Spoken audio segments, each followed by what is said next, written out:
2022, Maneco 64, home of alternative economics and contrarian views. So today we're going to look at how some fresh statistics from the UK and the US are showing that our economies or our financial systems could be on the brink of a major crisis. I don't know what the crisis would be. It could pop up out of left field, or it could be related to the too big to fail banks like Credit Suisse. It could be related to the government bond market, the liquidity problems in the US Treasury market. It could be related maybe to the contagion from the FTX debacle.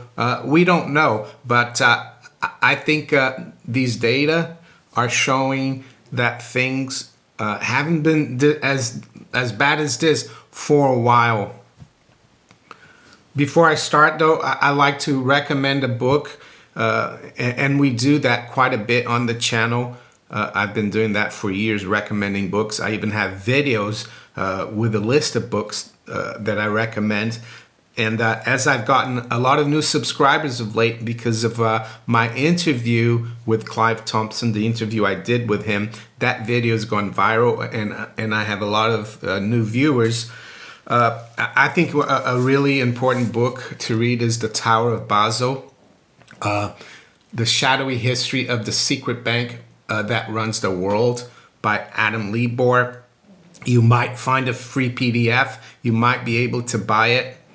And Adam Libor actually interviewed a lot of the people in the central banks. So this guy is not a conspiracy theorist, but he did his homework.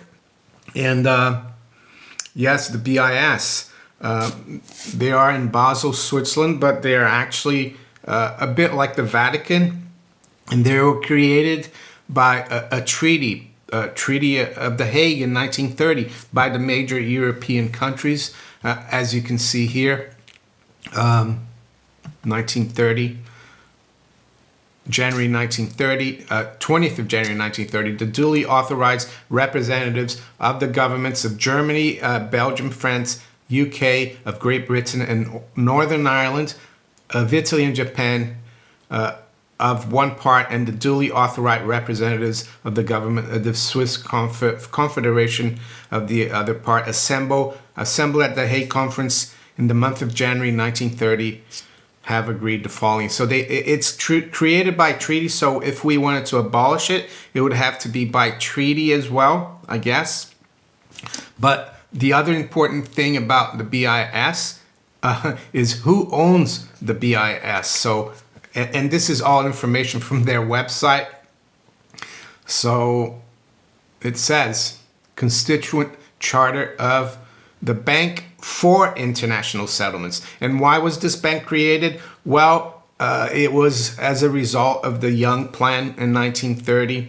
They were having trouble getting the money from the reparations from Germany and some other powers after after World War I. And this is why this bank was set up for international settlements. And it says, whereas the powers signatory to the Hague Agreement of January 1930 have adopted a plan, that's the Young Plan, which contemplates the founding by the central banks of Belgium, France, Germany, Great Britain, Italy, and Japan, and by a financial institution of the United States of America of an international bank to be called the Bank for International Settlements. It's not the Bank of International Settlements, just to let you know. And whereas the said central banks and the banking group, including Messrs. J.P. Morgan and Company of New York, the First National Bank of New York, and the First National Bank of Chicago, have undertaken to found the said bank and have guaranteed or arranged for the guarantee of the subscription of its authorized capital amounting to 500 million Swiss francs, equal to 145,161,290.32 grams of fine gold divided into 200,000 shares. So you see, that's money for these guys, gold. anyway. And I'm going to take a couple of passages here from this book just to show you what this book, bank, is all about. So this is just after World War II, right? It's on page 23, and it says, on July 18th, Enso Luxford, a member of the U.S. delegation, proposed a new resolution that no country could join the IMF unless it had taken the necessary steps to foster the liquidation of the BIS. So this was at the Bretton Woods conference. I forgot to tell you. And it goes on to say, John Maynard Keynes, the influential economist who was part of the British delegation, was furious. Keynes, who was also close to John Foster Dulles, suffered from angina and became so agitated by the affair that there were rumors he had suffered a heart attack. He demanded that the resolution be withdrawn or he would quit the conference. There could be no linkage between dissolving the BIS and joining the IMF, Keynes wrote to Morgenthau. Morgenthau was the U.S. Secretary of the Treasury, I think, and he was the guy at the Bretton Woods conference for representing the U.S. Or Britain would not participate in either the IMF or the new bank for an indefinite period. Morgenthau backed down. So there you go. This bank was so important to Keynes and the British that they threatened to not join the Bretton Woods system after World War II. And why is that? Well, let's go to page 147. It says, the Bretton Woods motion calling for the dissolution of the BIS and the campaign against the bank led by Henry Morgenthau and Harry White had been the most serious threat to the BIS's existence. Although the full details of the bank's role as a channel between the Allies and the Axis were not yet public, in the immediate post-war years, the BIS was thoroughly tainted by its acceptance of Nazi gold and its cozy relationship with the Reichsbank. But the bank proved more nimble and agile than its foes. Its managers definitely immediately built the BIS into a new global financial architecture. The BIS did not seek to compete with the IMF. So there you go. This bank was not even supposed to be around anymore. It did some shady dealings with both sides during World War II. And there's more about this in the book about how the BIS allowed the Germans to basically take the Czechoslovak gold when they invaded Czechoslovakia. Bank of England was heavily involved. So why would Keynes be so adamant about keeping the BIS? Well, because I think the BIS is a tool of the globalist to control us. And it's very important to have the BIS because, as you see, it's created by a charter. It is physically in Switzerland, but it's just like the Vatican, it's supranational. When the central bankers nowadays go every 2 months to meet there, they travel with a BIS as directors of the BIS, and they have diplomatic immunity. They can take anything there, and the BIS, I would argue, probably is heavily involved in the manipulation of the gold market for the central banks because they can do it from there. They are above the law, the BIS. So I highly recommend this book, and you understand what's going on. So back to the economies. Yesterday, I saw that the Chicago PMI number came out, the Purchasing Managers Index. And I thought that was quite significant because it was the lowest number since, around May, June 2020. And we know what was going on there. There's a major economic and financial collapse. We were told that it was because of the lockdowns, but I think the recession in 2020 was already brewing in 2019 with the repo crisis. So the Chicago Purchasing Managers Index determines the economic health of manufacturing sector in the Chicago region. A reading above 50 indicates expansion of the manufacturing sector. A reading below indicates contraction. The Chicago PMI can be of some help in forecasting the ISM number, the national number. So it's very important number. I remember when I was in the markets, we looked at the ISM, we looked at the Chicago number. So this number was forecast to come out at 47. The previous number had been 45.2. So forecasters, economists on Wall Street expected this number to rebound a little bit. But guess where it came out? 37.2. So that's a very bad number there. And I know Jay Powell spoke yesterday, and the market took it as being dovish. But I think it's going to get even worse. And I think the Fed might have to cut rates again very soon, even though Powell said that they're nowhere close to doing that. So, and today, this morning, just before I was preparing myself to do this report, I saw that UK house prices fall at fastest pace since June 2020. So very similar to the PMI, June 2020. So house prices fell by 1.4% between October and November, the biggest fall since the country was in the depths of a COVID-related lockdown more than 2 years ago. So this number was expected to drop, but not as much as well. Let's have a look here quickly.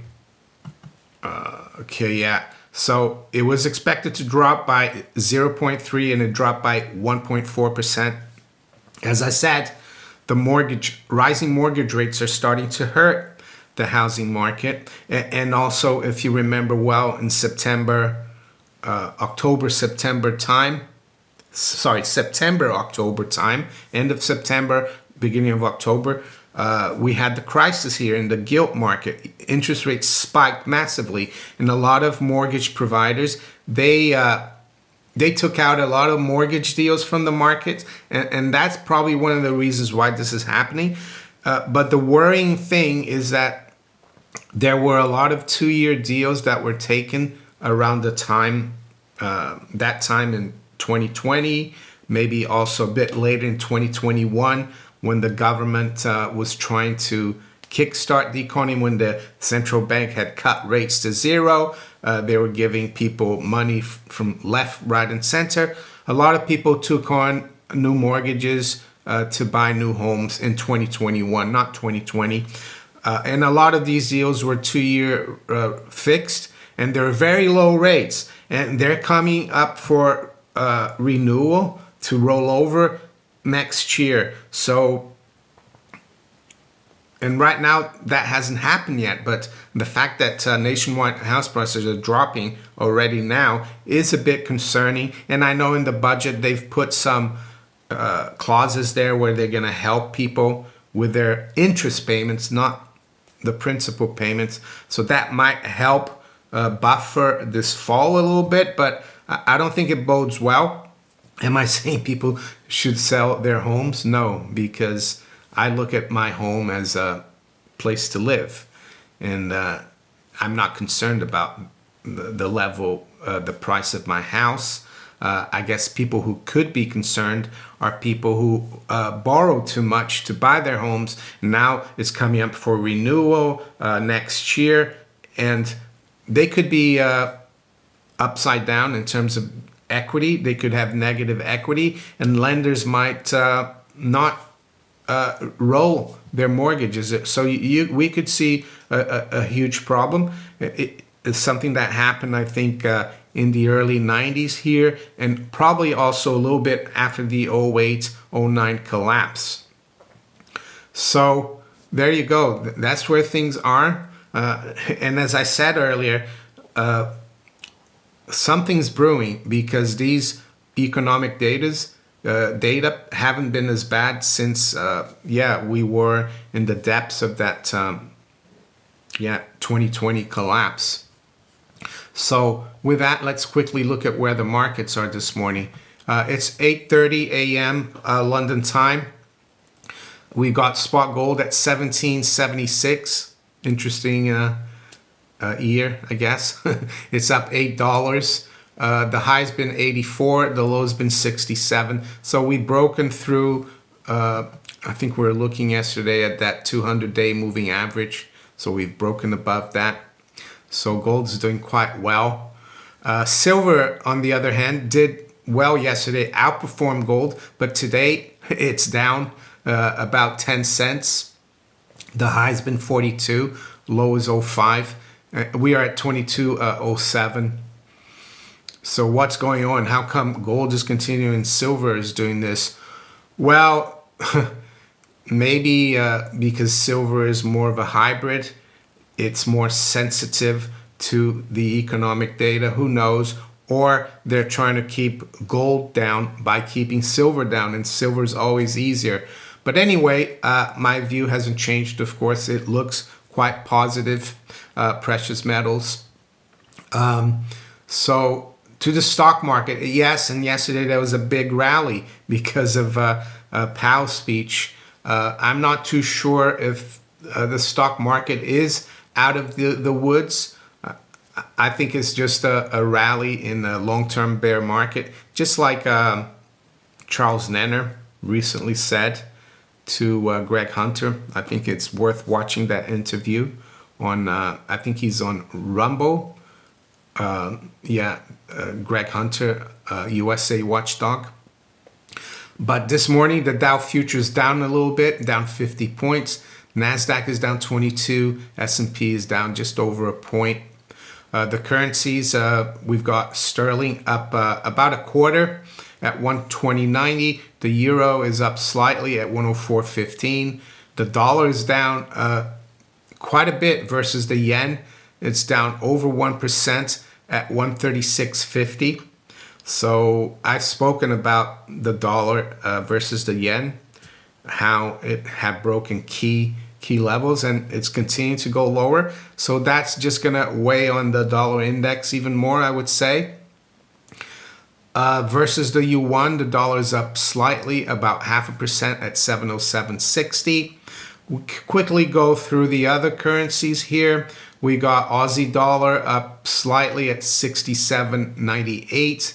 The dollar is unchanged versus the Canadian, 134.17. And the Kiwi dollar is up about 0.33% at 63.22. The dollar is unchanged versus the ruble at 61.20.